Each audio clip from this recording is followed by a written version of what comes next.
Bismillahirrahmanirrahim. Assalamualaikum warahmatullahi wabarakatuh. Bertemu lagi dengan pelajaran bahasa Indonesia di kelas 12.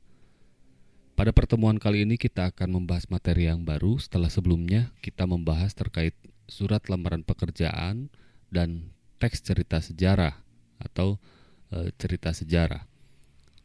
Di dalam pertemuan ini kita akan membahas terkait teks editorial atau istilah lainnya disebut dengan tajuk rencana ataupun opini. Di dalam pembelajaran ini ada beberapa hal yang akan disampaikan, yaitu terkait definisi, struktur, teks editorial, kemudian ada ciri-ciri teks editorial ataupun opini, kemudian tujuan teks editorial, lalu contoh teks editorial, dan hasil atau contoh hasil analisa struktur teks editorial dari contoh yang nanti akan disajikan. Baik, yang pertama yaitu kita akan membahas terkait definisi teks editorial atau opini ataupun tajuk rencana.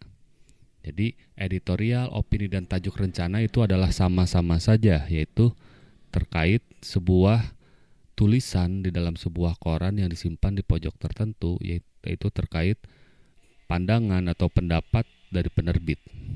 Secara definisi, teks editorial atau opini atau tajuk rencana adalah sikap, pandangan, atau pendapat dari penerbit terhadap masalah-masalah yang sedang dibicarakan oleh masyarakat.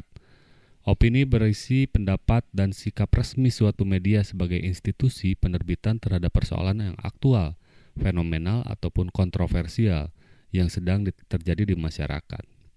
Kesimpulannya, bahwa definisi teks editorial ini yaitu sebuah sikap, pandangan, atau pendapat dari penerbit terhadap isu yang sedang berkembang di masyarakat. Jadi contohnya sekarang isu yang sedang sangat berkembang beberapa bulan terakhir ini yaitu terkait pandemi virus corona. Beberapa media itu memberikan pandangan atau pendapat terhadap situasi yang ada di negara kita pada saat ini yang sering dibicarakan oleh masyarakat. Entah itu dari sisi ekonomi, bagaimana pandemi ini menghancurkan ekonomi negara kita, kemudian dari sisi kesehatannya, bagaimana kebijakan pemerintah untuk menghadapi pandemi COVID-19 ini. Yang harus digarisbawahi bahwa teks editorial atau opini ini ditulis oleh penerbit secara resmi dari sebuah media yang memang sering dipercaya oleh masyarakat sebagai sumber informasi untuk dibaca atau dilihat, baik itu di media cetak, media elektronik, ataupun media sosial. Selanjutnya yaitu struktur teks editorial. Struktur teks adalah bagian-bagian yang terpisah yang membangun sebuah teks hingga menjadi sebuah teks yang utuh. Struktur teks editorial atau opini dibagi menjadi 3 bagian, yaitu pernyataan pendapat, argumentasi, dan pernyataan ulang pendapat, secara lengkap seperti yang diuraikan di bawah ini. Yang pertama adalah pendapat atau pernyataan pendapat atau istilah lain yaitu thesis statement. Adalah pernyataan pendapat yang berisikan topik tentang sebuah permasalahan yang akan dibahas. Di bagian ini dituliskan secara general tentang isu atau informasi-informasi yang sangat hangat dibicarakan atau dibahas oleh masyarakat. Nah, di paragraf pertama ini dibahas hanya ulasan secara general, belum masuk kepada inti dari struktur teks editorial ataupun opini. Kemudian struktur yang kedua adalah argumentasi. Ini adalah struktur yang paling inti dari sebuah teks editorial, karena di sini merupakan pendukung yang akan memperkuat opini yang hendak disampaikan. Pendukung berupa fakta-fakta tentang topik yang diangkat sehingga memberikan nilai objektivitas pada tulisan daripada sekadar opini belaka. Pada bagian ini penulis berusaha meyakinkan pembaca bahwa apa yang dikemukakan itu benar. Objektivitas tulisan yang ada di dalam teks prosedur tersebut harus berimbang antara fakta yang ada dengan opini atau pendapat ataupun pandangan seorang penerbit dari sebuah media apapun. Yang ketiga yaitu pernyataan ulang pendapat atau reiteration, merupakan bagian akhir teks opini yang berisi penegasan kembali pendapat yang telah dikemukakan, agar pembaca atau pendengar semakin yakin dengan pandangan yang dikemukakan. Terkadang juga terdapat argumen yang disertai saran. Kesimpulan dari sebuah teks editorial ataupun tajuk rencana itu ada di struktur pernyataan ulang pendapat. Kemudian masuk ke ciri-ciri teks editorial.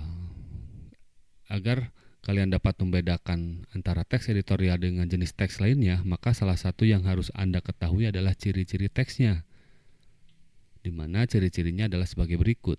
Yang pertama adalah tema tulisannya sedang dibicarakan secara luas oleh masyarakat aktual dan faktual. Jadi tema yang diangkatnya ataupun judul itu memang sedang hangat diperbincangkan di masyarakat. Yang kedua bersifat sistematis dan logis.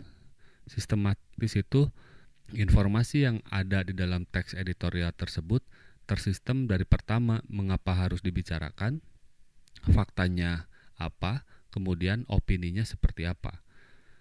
Kemudian sifatnya yang logis atau masuk akal, jadi teks editorial itu adalah membahas hal-hal yang memang fakta terjadi di masyarakat. Ketiga, tajuk rencana atau teks editorial yang bersifat argumentatif. Jadi antara fakta dengan opini atau argumen itu sifatnya berimbang. 4, yaitu menarik untuk dibaca karena kalimatnya yang singkat, padat, dan jelas. Biasanya teks editorial itu berisi tentang argumen-argumen penerbit dari berbagai media terkait isu yang sedang ada di masyarakat. Jadi, seorang penerbit harus membuat teks editorial ini menggunakan kalimat-kalimat yang singkat, padat, dan jelas karena pojok teks editorial itu tidak besar seperti berita-berita yang lainnya. Selanjutnya yaitu tujuan teks editorial. Tujuan teks editorial itu dibagi menjadi dua diantaranya. Satu, mengajak masyarakat atau pembaca untuk ikut campur dalam isu yang sedang hangat dibicarakan.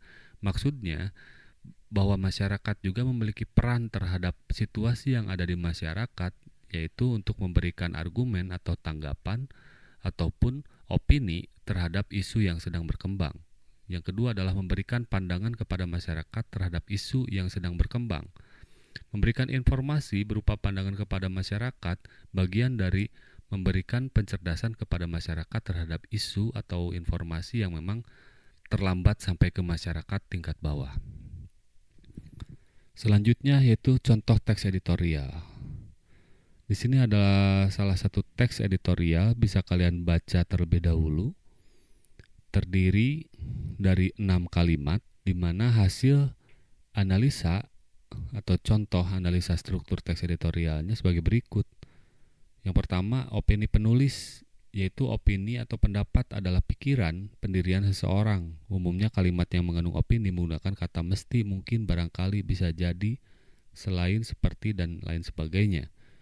Pada kutipan tajuk rencana atau teks editorial di atas, opini penulis terdapat pada kalimat 1 dan 6 karena terdapat kata meski dan mungkin. Bisa dilihat kembali dalam contoh teks editorial sebelumnya. Kemudian selain